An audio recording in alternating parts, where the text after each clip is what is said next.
السلام علیکم ورحمۃ اللہ وبرکاتہ۔ الحمد للہ وکفا وسلام علی حبیبہ المصطفیٰ، اما بعد فاعوذ باللہ من الشیطان الرجیم، بسم اللہ الرحمن الرحیم۔ ان عدۃ الشہور عند اللہ 12 شہرا فی کتاب اللہ یوم خلق السماوات والارض منها 4 حرم الی آخر هذه الآیہ۔ صدق اللہ مولانا العظیم۔ بارگاہ رسالت معاب صلی اللہ علیہ وسلم میں درود پاک کا ہدیہ پیش کریں۔ اللہم صلی علی سیدنا و مولانا محمد معدن الجود والکرم وآلہ واصحابہ الکرام وابنہ الکریم وبارک وسلم صلاۃ دائمۃ سرمدا ابدا۔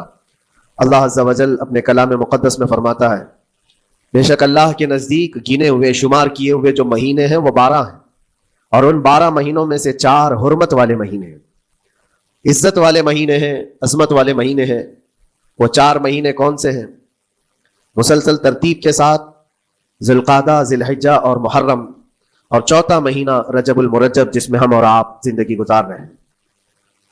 اس کو رجب الاسم اور رجب العصب بھی کہا گیا ہے۔ یہ جو 4 مہینے ہیں اس میں جنگ و جدال، قتل و قتال سب حرام ہو جاتی ہیں۔ اس دور میں جو جنگیں ہوتی تھی کفار و مشرکین بھی اپنی تلواریں روک لیا کرتے تھے۔ یہ 4 حرمت والے مہینوں کی سارے لوگ عزت کرتے۔ ان 4 مہینوں میں امن و امان قائم ہو جاتا، جیسے 2 قبیلوں میں جھگڑے ہیں، فساد ہے اور ایک دوسرے سے جنگ پر ہمیشہ آمادہ رہتے ہوں، لیکن ان 4 مہینوں کے اندر امن قائم ہو جاتا تھا، راستے کھل جاتے تھے۔ اور اللہ تبارک و تعالیٰ نے قرآن پاک میں ان 4 مہینوں کی فضیلت بھی بیان فرمائی۔ اس میں رجب کے لیے ایسی فضیلت ہے، اللہ کے نبی صلی اللہ علیہ وسلم ارشاد فرماتے ہیں یہ رجب کے مہینے کی فضیلت ایسی ہے جیسے قرآن کی فضیلت دوسری کتابوں پر ہے۔ دوسری کتابوں میں جس طرح سے افضل قرآن ہے، اس طرح سے رجب المرجب تمام مہینوں میں افضل ہے۔ اور نبی کریم صلی اللہ تعالیٰ علیہ وسلم اس میں عبادت کرنے کے لیے ترغیب دیا کرتے تھے۔ اس کو ترجیب بھی کہا جاتا ہے، اور خاص طور پر رجب کے متعلق بزرگان دین نے فرمایا یہ فصل بونے کا مہینہ ہے۔ کھیتی باڑی والے سمجھ سکتے ہیں کہ اس میں بھی 3 موسم آتے ہیں۔ پہلے بیج کی بوائی کا وقت آتا ہے، پھر اس کی سچائی کا وقت آتا ہے، پھر کٹائی کا وقت آتا ہے۔ تو رجب کا مہینہ یہ فصل بونے کا مہینہ ہے نیکیوں کے، اور شعبان کا مہینہ اسے پانی دینے کا ہے، اور رمضان کا مہینہ فصل کاٹنے کا مہینہ ہے۔ اور رجب کا مہینہ آتے ہی اللہ کے نبی صلی اللہ تعالیٰ علیہ وسلم یہ دعا فرمایا کرتے تھے، اللہم بارک لنا فی رجب و شعبان وبلغنا رمضان۔ سب کو یہ دعا بھی کرنی چاہیے۔ حضور اکرم صلی اللہ تعالیٰ علیہ وسلم یوں عرض کرتے کہ اے اللہ، رجب اور شعبان میں تو ہمیں برکت عطا کر اور ہماری زندگی کو رمضان تک پہنچا دے۔ اب رجب آپ نے دیکھ لیا ہے تو اب کثرت سے یہ دعا کرو کہ مولا اس زندگی کا رمضان ہم سے جانے نہ پائے، رمضان تک ہماری سانسوں کو پہنچا دے۔ یہ دعا کثرت سے ہر نماز کے بعد بھی ہونی چاہیے۔ رجب آتے ہی میرے عزیزوں یہ عبادتوں کا موسم شروع ہو چکا ہے، اور سب جانتے ہیں رجب کے بعد پھر ہمارے ہاں مسلسل ایسی شب بیداریاں اور عبادت کے موسم نظر آنے لگتے ہیں۔ پھر شعبان بھی، اس میں رجب میں بڑی رات آتی ہے، شب معراج، اور اس کے بعد شعبان میں شب برات، پھر اسی طرح رمضان کا موسم بن جاتا ہے۔ تو اب یہ موسم بنانے کا وقت آ چکا ہے، تو سب سے پہلی چیز یہ ہے کہ میرے عزیزوں فصل کے بونے کے لیے کن چیزوں کی ضرورت ہوتی ہے اس چیز کا خیال رکھیے۔ بیج اگر کھوٹا ڈالے ہو اور ویسی ہی فصل آنے کا انتظار کرو گے تو پھر نہیں ہوگا۔ بیج کو کھرا اور خالص ہونا چاہیے۔ جو نیکیاں کرنا چاہ رہے ہیں اس کو صاف ستھرے اچھے ماحول میں کیے جانے چاہیے۔ کھیتی باڑی کرنے والا جانتا ہے بیج تو وہ بو رہا ہے، زمین بھی اچھی ہے، ساری چیزیں، کئی چیزوں کی ضرورت ہوتی ہے۔ بیج بھی اچھا ہو، زمین بھی اچھا ہو، موسم بھی اچھا ہو، تب جا کر کے اس کی فصل نکلتی ہے۔ بیج اچھا تھا، زمین اچھی نہیں تو بھی فصل نہیں آتی۔ بیج بھی اچھا ہے، زمین بھی اچھا ہے، موسم صحیح نہیں ہے تب بھی فصل نہیں آتی۔ ابھی آپ کے پاس 3 چیزوں کا ہونا ضروری ہے، بیج اور زمین اور موسم۔ بیج جو ہے یہ نیکیاں ہیں، اور زمین تمہارا دل ہے، اس کو اتنا ہی پاک ہونا ضروری ہے۔ اور موسم یہ رجب کا ہے، اس میں تو کوئی شک نہیں ہے کہ عبادتوں کا موسم ہے، فصل کی اچھے لانے کا موسم ہے۔ لیکن سب سے پہلی چیز اب ہمیں ضرورت ہوتی ہے کہ ہم کیا بیج بو رہے ہیں۔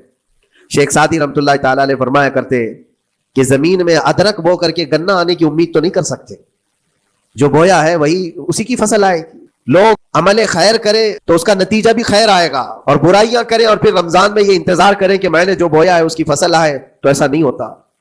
بہت سارے لوگوں کا وہ شک بھی میں دور کرنا چاہتا ہوں کہ رمضان المبارکہ میں فضیلتوں کو آپ سنتے آئے ہیں، رمضان ایسا مہینہ ویسا مہینہ، اتنی برکتوں والا، اتنی رحمتوں والا، لیکن بہت سارے لوگوں کے حالات چونکہ تو ہی رہتے رمضان میں ویسے ہی ہیں، وہ لوگ کچھ بھی نہیں بدلے۔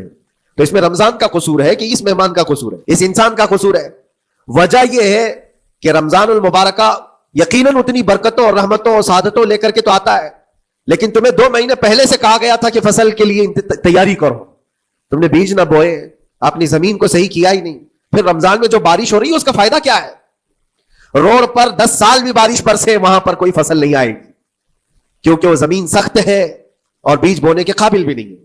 رمضان المبارکہ میں رحمتوں کی جھماجھم بارش تو ہوتی ہے، لیکن دل اگر سخت ہے گناہوں سے تو اس بارش کا کیا اثر ہوگا اس پر؟ اسی لیے دلوں کی نرمی یہاں سے شروع کریں، رجب المرجب سے.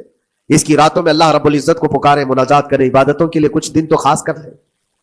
بہت دنیا میں ہم نے اپنے آپ کو ملوث کر رکھا ہے، کچھ راتیں اللہ رب العزت کی عبادت میں تو لگائیں. اللہ کے نبی صلی اللہ تعالیٰ علیہ وسلم کی ایک حدیث ہے، جامع الاصول سے نقل کی ہوئی، رجب المرجب کے پہلے جمعے جو ہم لوگ ابھی گزر چکے، ابھی یعنی وہ رات تو گزر چکی، کل کی جو گزری ہوئی رات ہے رجب کی، یہ پہلی جمعہ کی شب تھی.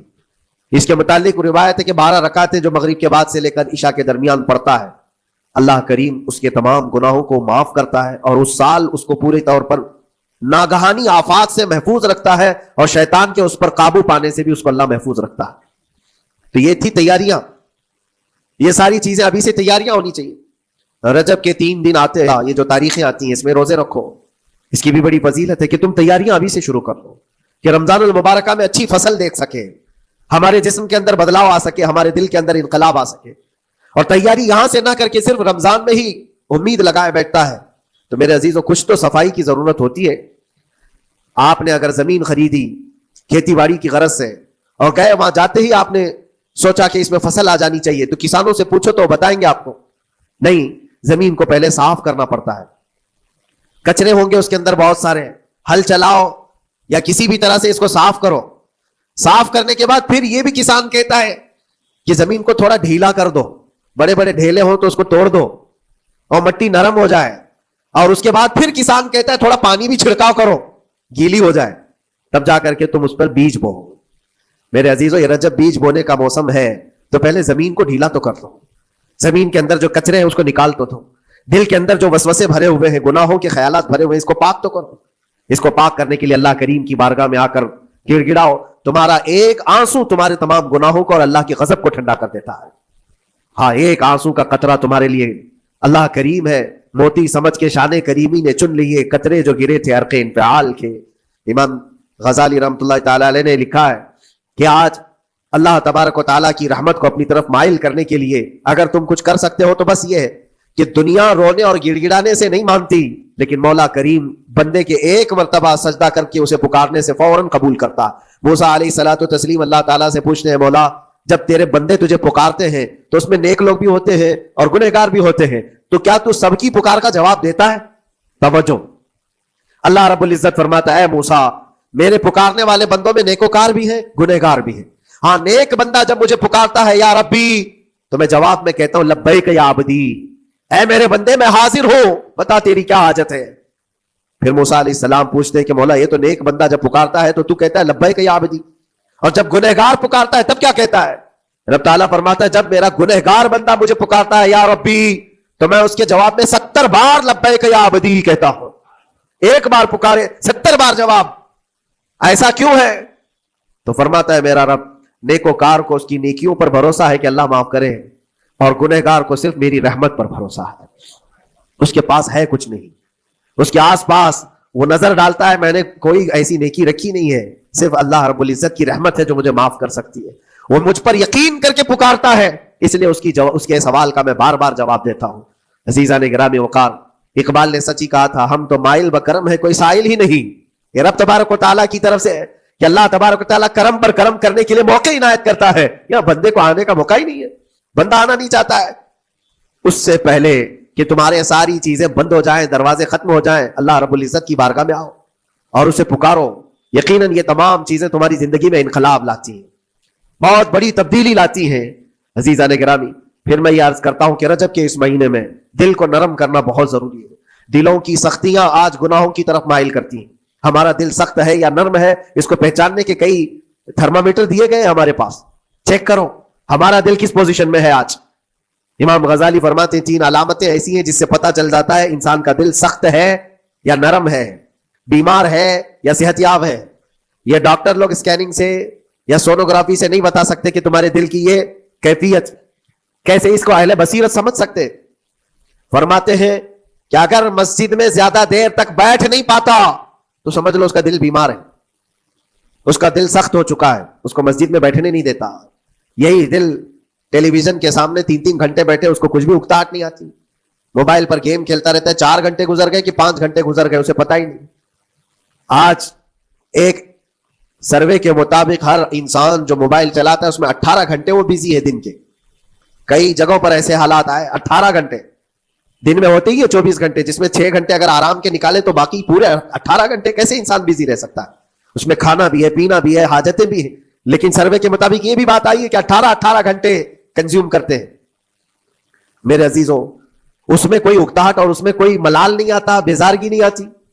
اور اللہ کے گھر میں یا فرض سے نماز سے ابھی سلام پھیرا کیا کہ بھاگنے کی تمنا ہوتی ہے.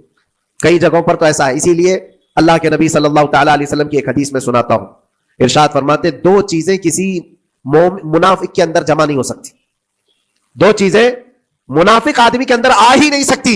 وہ کیا چیزیں ہیں؟ حضور پاک صلی اللہ تعالی علیہ وسلم فرماتے اچھے اخلاق منافق کے اندر نہیں آتے، اور اللہ کی اور اس کے رسول کی ہر بات پر یقین، یہ منافق کے اندر نہیں آ سکتے. اور منافق کی یہ علامتیں بتاتے بتاتے میرے نبی نے فرمایا دیکھنا کہ مسجد میں منافق سب سے اخیر میں آئے گا اور سب سے جلدی بھاگے گا. اس کا دل نہیں لگتا، دل سخت ہو چکا ہے. اور بازار میں سب سے پہلے جائے گا اور سب سے لاسٹ میں نکلے گا. بازار اس کے دل لگنے کی جگہ ہے، اس کے وہاں پر تفریح کی جگہ ہے. اور مومن کی علامت یہ فرمایا کہ مومن مسجد میں جلدی آتا ہے اور دیر سے جاتا ہے، اس کا دل لگا رہتا ہے. اور مومن بازار میں لوگوں کے شروعات میں نہیں، اپنی ضرورت کے مطابق گیا اور نکل آیا. اور فرماتے ہیں میرے آقا صلی اللہ علیہ وسلم روئے زمین پر سب سے اچھی جگہوں میں سے کوئی جگہ ہے تو اللہ کا گھر ہے، مسجد ہے. اور سب سے بری جگہوں کے متعلق فرمایا بازار ہے. اب یہاں پر دلوں کے متعلق میں عرض کر رہا ہوں کہ کس کا دل کس پوزیشن میں ہے، اسے آج خود آزما لینا چاہیے. دوسری علامت، امام غزالی فرماتے ہیں قرآن پاک کھولے گا وہ صفحہ 2 صفحہ سے زیادہ پڑھ نہیں پائے گا، بند کرنے کا دل کرے گا. یہ تو چھوڑو اٹھانے کے بعد پڑھنے نہ پڑھنے کی بات ہے، کچھ تو چھونا بھی نہیں چاہتے، اٹھاتے ہی نہیں. سال پورا ہو گیا تو قرآن پکڑتے نہیں، تو پھر دل کی کیفیت کیا ہو چکی ہوگی؟ دل کیسا مریض ہوگا؟ بعض لوگ ہم سے یہ کہتے بھی تھے کہ حضرت پڑھنا تو آتا نہیں، کیا کریں گے قرآن کا؟ کہا اٹھانا تو آتا ہے. میں نے ان سے پوچھا قرآن اٹھانا تو آتا ہے، جب قسم کھانے کی بات ہوتی ہے تو کیسے قرآن اٹھا لیتے ہو، سر پہ رکھ لیتے ہو؟ اسی طرح سے قرآن کو ہی اٹھا کر کے سینے سے لگا کر اللہ کی بارگاہ میں دعا کرو کہ مولا میرے دل کے دروازے کھول دے.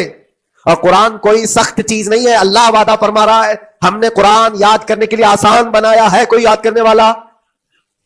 وہ خود قرآن تمہارے دل میں اتر جائے گا. کوشش کرو. دل کی بیماری کی 2 علامتیں میں نے بتایا. اگر بیمار دل ہے تو زیادہ یہاں بیٹھ نہیں سکتا اور زیادہ دیر قرآن پڑھ نہیں پاتا. تیسری بات فرماتے ہیں کہ تیسری علامت یہ ہے کہ ہمارا دل اگر سخت ہو چکا ہے تو جیب میں پیسے ہوں گے لیکن کوئی مانگ رہا ہوگا اللہ کے نام پر، دینے کی طبیعت نہیں کہیں، دینے کی طبیعت نہیں کرتی. اور یہ چیز ہاتھ اٹھانے کو تمہارا دل نہیں کرتا تو سمجھ جاؤ کہ دل بیمار ہے. اور دل کی بیماری لے کر کے اگر کوئی رجب میں سوچتا ہے کہ میں بیج بوؤں گا تو کیا فائدے کا؟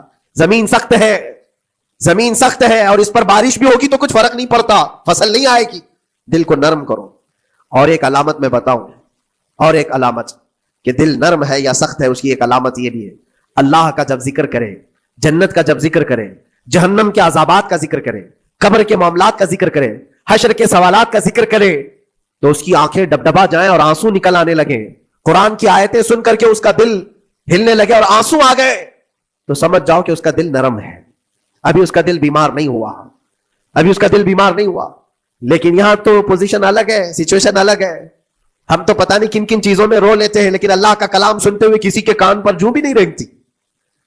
لوگ تو گانوں پر تھرکنے والے اور نغموں پر اچھل کود کرنے والے وجد کی بات کرتے ہیں لیکن اللہ کا کلام پڑھنے پر کوئی کسی کو وجد کیوں نہیں آتا؟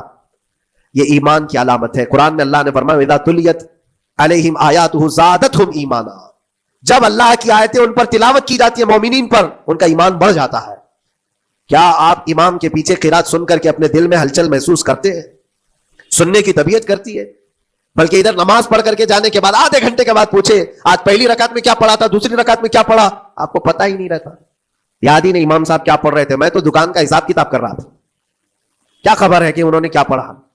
تو قرآن کو توجہ سے پڑھے ہوتے تو تمہارے دل میں بھی وہ باتیں اثر کر رہی ہوتی. میرے عزیزوں, کتنے ایسے لوگ ہیں جو صرف اور صرف قرآن پاک کی تلاوت کی وجہ سے دلوں کو نرم کر دیا گیا ہے. میں اسی بات پر آج فوکس کر کے ختم کر دوں گا. رجب المرجب بیج بونے کا موسم ہے, تو دل کے نرمی کے ساتھ ہی بیج بو, کیونکہ یہ زمین ہے تمہاری, اور زمین نرم نہ ہو تو کتنی بھی نیکیاں کرو کیا فائدے کی. دل سخت ہے, گناہوں سے لبریز ہے, اور دل کو نرم کرنے کا علاج 2 چیزیں بتائی گئی, کریں گے انشاءاللہ. 2 چیزیں بڑی آسان ہیں.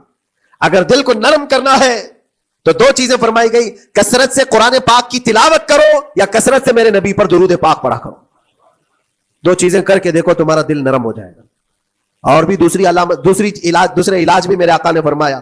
ایک صحابی آئے تھے, انہوں نے عرض کیا, یا رسول اللہ صلی اللہ علیہ وسلم, لوگ آپ کے پیچھے نماز پڑھتے ہیں تو زاروں قطار رونے لگتے ہیں, جب آپ دعا کرتے ہیں تو وہ دھاڑے مار کر کے روتے ہیں, میں کبھی رو نہیں پاتا, میرا رونا نہیں آتا, میں بھی قرآن سنتا ہوں, میں بھی آپ کے پیچھے نماز پڑھتا ہوں. تو حضور پاک صلی اللہ علیہ وسلم نے فرمایا, تمہارا دل سخت ہو گیا ہے, تمہارا دل سخت ہو گیا ہے. انہوں نے کہا کیا کروں, علاج کیا ہے اس کا؟ وہ مسیحا امت ہے میرے آقا, ہر ایک کا علاج جانتے ہیں, کس کو کون سا علاج دینا ہے. نبی پاک صلی اللہ تعالی علیہ وسلم فرماتے, جاؤ کسی یتیم بچے کے سر پر ہاتھ پھیرو, اللہ تمہارا دل نرم کرے گا. ان کے لیے وہ علاج رکھا گیا تھا. جس کو جیسا علاج بتایا میرے آقا صلی اللہ علیہ وسلم نے, کسی یتیم کے سر پر ہاتھ پھیرو, دل نرم ہوگا. لیکن دل کے نرم ہونے کے علاج اللہ کے نبی صلی اللہ علیہ وسلم کے شفا خانے میں ہے. آج سے آپ کثرت سے درود پاک پڑھو, پھر دیکھو آپ کے دل کے اندر انقلاب آتا ہے یا نہیں آتا. آپ کے چہرے کا نور بڑھ جائے گا, زبان کا اثر بڑھ جائے گا, عمل خیر کی طرف رغبت بڑھ جائے گی. کثرت سے جب بندہ حضور پاک صلی اللہ علیہ وسلم پر درود پڑھتا ہے, اس کی زبان سے جھوٹ نکل جاتا ہے, گالی اس کی زبان پر نہیں آ پاتی ہے, کیونکہ وہ پاک کرتا چلا جاتا ہے اپنی زبان کو اللہ کے نبی کا نام لے کر کے. میرے عزیزوں, اس میں دقت کیا ہے درود پاک کثرت سے پڑھنے میں؟ آپ جہاں چل رہے ہو, پھر رہے ہو, اٹھ رہے ہو, بیٹھ رہے ہو, انتظار میں ہو, سونے کے لیے جا رہے ہو, زبان ہی تو ہلانا ہے میرے نبی پاک صلی اللہ علیہ وسلم کی بارگاہ میں درود پڑھ کرتے. اور ضروری نہیں ہے کہ بہت لمبے لمبے درود پاک آپ کو یاد کرنے ہو, صلی اللہ علیہ وسلم بھی پڑھ لیا تو یہ درود پاک ہے, یہ درود پاک ہے. یا تو پھر الصلاۃ والسلام علیک یا رسول اللہ کہتا ہے تو یہ بھی درود پاک ہے. درود پاک ہے یہ. اور دل کو جب نرم ہو جائے گا تو انشاءاللہ العزیز آپ اس کے اثر بھی دیکھیں گے, اس کے اثر بھی دیکھیں. کیسے کیسے لوگوں کی بات میں کروں میرے عزیزوں, آپ کو پتا ہے تاریخ کے اوراق الٹ کر کے دیکھو. ایک صحابی حضرت نعیم, وہ راستے پر گزر رہے تھے, دیکھا ایک کڑیل جوان مکہ کا, جس کو سارے لوگ دیکھ کر پہلوان کہتے اور ڈرتے تھے, گھبراتے تھے. 27 سال کا کڑیل جوان ہے اور ہاتھ میں تلوار کھینچے ہوئے تیزی سے آ رہا ہے. یہ پہلوان کوئی اور نہیں, عمر ابن خطاب ہے. حضرت نعیم کہتے دیکھ کر کے میں گھبرا گیا, اتنی تیز اور ترار چال اور چمکتی ہوئی تلوار, کہاں کا ارادہ ہے؟ پوچھا حضرت نعیم نے, کہاں جا رہے ہو؟ عمر ابن خطاب نے کہا, محمد کا قتل کرنے جا رہا ہوں. معاذ اللہ رب العالمین. اس لیے کہ ایمان لائے ہوئے نہیں تھے. یہ دلوں کی سختیاں ہیں, یہ دلوں کا منجمد ہونا بتا رہا تھا کہ وہ نبی پاک صلی اللہ علیہ وسلم کے قتل کے لیے نکلے. حضرت نعیم نے صرف راستہ روکنے کے لیے ان سے کہا, ان کا بعد میں قتل کرنا, پہلے تیری بہن اور بہنوی کا گھر بھی دیکھ لے, وہ بھی تو کلمہ پڑھ رہے ہیں, وہ بھی تو کلمہ پڑھ رہے ہیں اسی رسول کا, پہلے میری بہن اور بہنوی کا کام تمام کرتا ہوں. اسی غرض سے وہ آئے تھے. اور جس وقت اپنے بہن کے گھر کے باہر کھڑے تھے, اتفاق ایسا کہ اندر سے قرآن کے پڑھنے کی آواز آ رہی تھی. ایک صحابی حضرت خباب, وہ قرآن پڑھا رہے تھے حضرت عمر کی بہن کو اور ان کے بہنوی کو. عرب لوگ اچھی طرح سے جانتے تھے ایک ایک حرف کا معنی کیا ہوتا ہے, وہ عربی جانتے تھے, ان کی مادری زبان تھی. اور اس قرآن کے اندر جو مٹھاس تھی, عمر ابن خطاب کان لگا کر سنتے رہے, لیکن غصہ جو اندر سے تھا, دل کی جو سختی تھی, آئے تھے مارنے کے لیے, دروازہ زور سے ٹھوکنے لگ گئے, اندر لوگ ڈر گئے. حضرت خباب کو چھپا دیا, بہن اور بہنوی نے دروازہ کھولا, دروازہ کھلتے ہی ان پر حملہ آور ہو گئے. عمر ابن خطاب مارا, اپنے بہنوی کو بہت مارا کہ تم یہ کیا کر رہے ہو, دین بدل چکے ہو, یعنی تم یہاں سے نکل کر کے دوسری جگہ چلے گئے ہو, صحابی ہو گئے ہو. اپنی بہن کو بھی مارا, یہاں تک کہ ان کی ناک پھٹ گئی. جب لہو لہان ہو گئے تو عمر ابن خطاب نے دیکھا کہ میں اپنی بہن اور اپنی بھائی کو مار رہا ہوں. پھر تھوڑی دیر کے لیے دل میں رحم آیا. اور دل میں رحم آیا کس چیز کا, کس چیز کی وجہ سے نرم ہوا دل میرے عزیزوں؟ بھائی اپنے بہنوی کی اور اپنی بہن کی پٹائی کو دیکھ کر کے نہیں, ان کو دیکھا تھوڑی دیر کے بعد اور کہا چلو چھوڑو جانے دو, جو ہوا سو ہوا, لیکن جو تم لوگ پڑھ رہے تھے میرے آنے کے وقت مجھے دوبارہ پھر سے سنا دو. وہ کیا کلام تھا, وہ کون سا کلام تھا؟ اتنا سننا تھا کہ بہن نے محسوس کر لیا کہ دل کی نرمی کا دروازہ کھل چکا ہے. یہ قرآن ہے جس نے دلوں کے دروازے کھولے ہیں, مکہ والوں کے قرآن ہے, دل کی نرمی کی طرف دروازہ کھل چکا ہے. تو عمر ابن خطاب سے کہا کہ تم غسل کر لو, تم پاک ہو جاؤ, ہم قرآن تمہیں سناتے ہیں. اور انہیں پاک کیا گیا تو حضرت خباب جلدی سے باہر آیا، کہا میں سناتا ہوں۔ حضرت عمر کو جب یہ آیتیں سنائی گئی جھوم کر کے سننے لگے۔ قرآن کی وہ آیتیں 16 یا 17 آیتیں ہی سن پائے تھے کہ ان کے جسم کے اندر راش آتاری ہوا، کپ کپی آئی۔ کہا کہ چلو محمد کے پاس صلی اللہ تعالی علیہ وسلم، مجھے لے کر کے چلو، میں ان سے بات کرنا چاہتا ہوں۔ میرے عزیزو، بھائی اور بہنوی اور بہن لے کر کے چلے، اور اس وقت حالات سخت تھے مکہ کے۔ حضور پاک صلی اللہ تعالی علیہ وسلم کے پاس 39 صحابہ تھے جو ایمان لائے ہوئے، اور پہرے داری میں امیر حمزہ کھڑے رہتے تھے کہ کوئی آئے گا تو میں اس کی برابر خبر گیری کروں گا۔ عمر ابن خطاب کو تلوار لٹکاتے ہوئے آتے دیکھا تو صحابہ گھبرا گئے۔ مکہ کا بڑا پہلوان ہے، اس کو بھڑکا کر کے لوگوں نے بھیج دیا ہوگا، اب کیا ہوگا؟ یہ پٹائی بہت بری طرح سے سب کی کرے گا، غریب صحابہ ہے، اور حضور پر ہاتھ نہ اٹھا دے۔ سب ڈرنے لگے۔ حضور پاک صلی اللہ علیہ وسلم سے آ کر کہنے لگے کہ یا رسول اللہ صلی اللہ علیہ وسلم، عمر آ رہا ہے اور ہاتھ میں تلوار ہے۔ اللہ کے نبی صلی اللہ علیہ وسلم نے فرمایا وہ میری گردن نہیں، اپنی گردن دینے آ رہا ہے۔ وہ میری گردن لینے نہیں، اپنی گردن دینے آ رہا ہے۔ وہ مخبر صادق صلی اللہ علیہ وسلم جانتے ہیں کون میرا غلام ہے اور کون منافق ہے۔ عمر ابن خطاب آئے تو حضور نے فرمایا راستہ دے دو۔ آتے ہی انہوں نے تلوار زمین پر پھینک دی۔ چہرے جمال جہاں آرا کو دیکھا۔ حضور پاک صلی اللہ تعالی علیہ وسلم سے پوچھا، پھر وہ آیتیں سنائے۔